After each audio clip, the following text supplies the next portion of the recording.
How successful people think differently. There's a moment, and almost everyone has had it, where you look at someone else's life and quietly wonder, what do they know that I don't? Not the strategies, not the morning routines, not the productivity hacks, something deeper, something that seems to run underneath all of it, like a current you can't quite see but can feel pulling them forward while you stay standing still. It's not talent. It's not luck. It's not even hard work, because you've worked hard too, and you know that. What's different is the way they think. And thinking, unlike talent, is something you can change. Most people move through life reacting.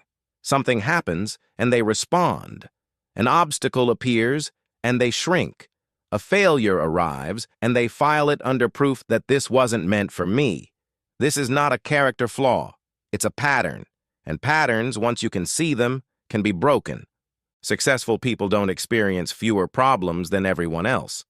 They experience the same storms, the rejection, the loss, the uncertainty, the doubt at 2 a.m. when nothing is working and everything feels fragile. What's different is what they do with those moments. They don't ask, why is this happening to me?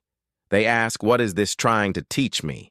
That single shift from victim to student changes everything. Here is something worth sitting with. The average person sees an obstacle and looks for a way around it. The successful person sees the same obstacle and asks what's on the other side of it.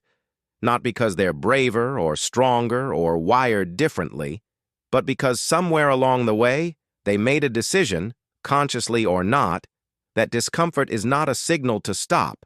It's a signal that they're getting closer to something that matters. This is what psychologists call a growth mindset. But it goes beyond the buzzword. It's not just believing you can improve. It's a fundamental rewiring of how you interpret reality. Failure stops being a verdict and starts being data. Criticism stops being an attack and starts being a mirror. Other people's success stops being a threat and starts being proof that what you want is actually possible. Successful people also think differently about time. Not in the sense of productivity or scheduling, but in the sense of horizon.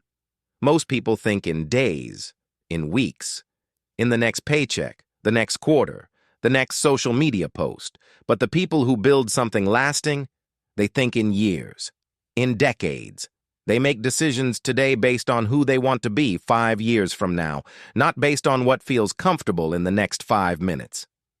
This long horizon thinking is what allows them to delay gratification without feeling deprived, to invest in things that won't pay off immediately, to say no to good opportunities because they're committed to great ones.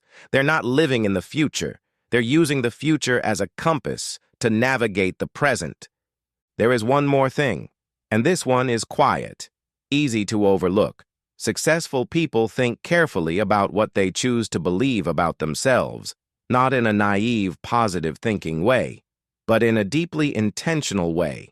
They understand that the story you tell about yourself becomes the container for your life.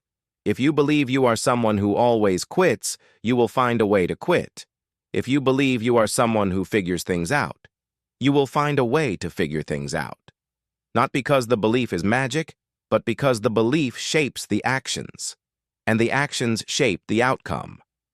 Identity precedes behavior, always. The question is not, how do I do what successful people do? The question is, who do I need to become in order for those actions to feel natural? So here's where that leaves you. You don't need a new plan.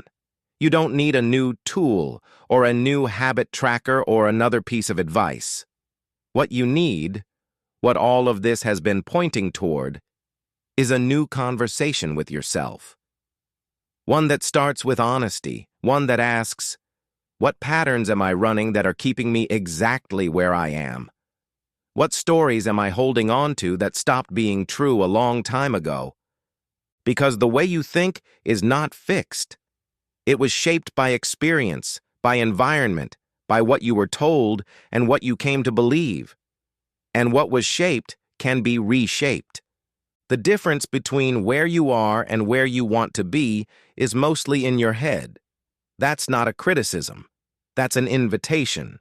Start thinking like the person you're trying to become. And slowly, quietly, you will become them. That's all for today. If this made you think even a little differently, then it did its job. The real work starts in the silence after the video ends. That's where the thinking happens. That's where you begin.